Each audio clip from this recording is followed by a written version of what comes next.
നമ്മുടെ വിഷയമാണ് സ്വർണം, വെള്ളി, പ്ലാറ്റിനം, രത്നങ്ങൾ. ഇവ എങ്ങനെ രൂപപ്പെടുന്നു? ഞാൻ നിങ്ങളോട് പറഞ്ഞാൽ നിങ്ങളുടെ വിരലിലെ മോതിരം ഭൂമിയിൽ നിന്ന് മാത്രം അല്ല, ദൂരെയുള്ള ബഹിരാകാശത്തിൽ നിന്നുള്ളതാണ്. ഈ വിലമതിക്കാനാവാത്ത വസ്തുക്കൾ ആഭരണശാലകളിൽ സാധാരണ പോലെ തോന്നാം, പക്ഷേ അവയുടെ ഉത്ഭവം അതിശയകരമാണ്. കോടിക്കണക്കിന് വർഷങ്ങൾ പിന്നിലേക്ക് പോകുന്നത്. സ്വർണം, വെള്ളി, പ്ലാറ്റിനം ഭൂമിയിൽ സാധാരണ രാസപ്രക്രിയയിൽ ഉണ്ടാകുന്നതല്ല. അവ ജനിക്കുന്നത് ബ്രഹ്മാണ്ടത്തിലെ ഏറ്റവും ഭീകരമായ സംഭവങ്ങളിലാണ്.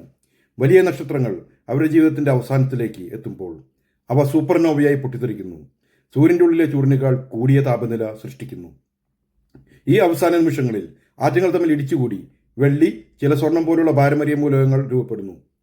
പക്ഷെ ഏറ്റവും വലിയ രഹസ്യം ഇതിലും ആഴത്തിൽ.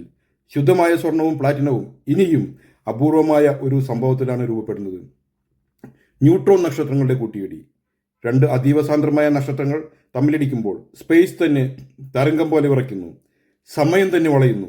ആ ഭീകര മിന്നലിൽ പാരമ്പര്യ മൂലകങ്ങളുടെ ഒരു പ്രളയമുണ്ടാകുന്നു.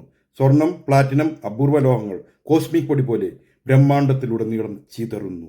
കാലക്രമേണ ആ പൊടി പുതിയ നക്ഷത്രങ്ങളുടെയും ഗ്രഹങ്ങളുടെയും ഭാഗമാകുന്നു, അവസാനം നമ്മുടെ ഭൂമിയുടെയും.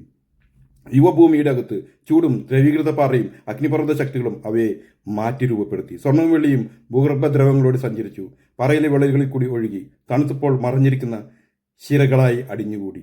പ്ലാറ്റിനം അതിലും ആഴത്തിൽ, അത്യന്തം സമ്മർദ്ദത്തിൽ പുരാതന അഗ്നിപർവ്വത മേഖലകളുമായി ബന്ധപ്പെട്ട് രൂപപ്പെട്ടു. ഇപ്പോൾ രത്നങ്ങളുടെ കഥ. ഡയമണ്ടുകൾ, റൂബികൾ, സഫയർസ്, എമറാൾഡുകൾ ഭൂമിയുടെ ആഴത്തിൽ രൂപപ്പെടുന്നു, പക്ഷെ വളരെ കൃത്യമായ സാഹചര്യങ്ങളിൽ മാത്രം. ഡയമണ്ടുകൾ മാൻഡിലിൽ രൂപപ്പെടുന്നു.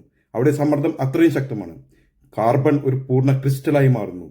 പിന്നീട് അപൂർവ അഗ്നിപർവ്വത സ്ഫോടനങ്ങൾ അവയെ മുകളിലേക്ക് തള്ളിവിടുന്നു, കിംബർലൈറ്റ് പൈപ്പുകൾ എന്ന വഴികളിലൂടെ. റൂബിയും സഫയറും ഒരേ ധാതുവിൽ നിന്നാണ്, കോറണ്ടം. അവയുടെ നിറം ചെറിയ അശുദ്ധികളാൽ. ക്രോമിയം റൂബിക്ക് ചുവപ്പ് നൽകുന്നു, ഐറൺ, ടൈറ്റാനിയം സഫയറിന് നീല നിറം. എമറാൾഡ് രൂപപ്പെടുന്നത് രസതന്ത്രം, സമ്മർദ്ദം, സമയം ഇവയുടെ സൂക്ഷ്മമായ സന്തുലിത അവസ്ഥയിൽ. മിക്ക രത്നങ്ങളും വളരെ മന്ദഗതിയിൽ വളരുന്നു, കോടിക്കണക്കിന് വർഷങ്ങൾ കൊണ്ട്.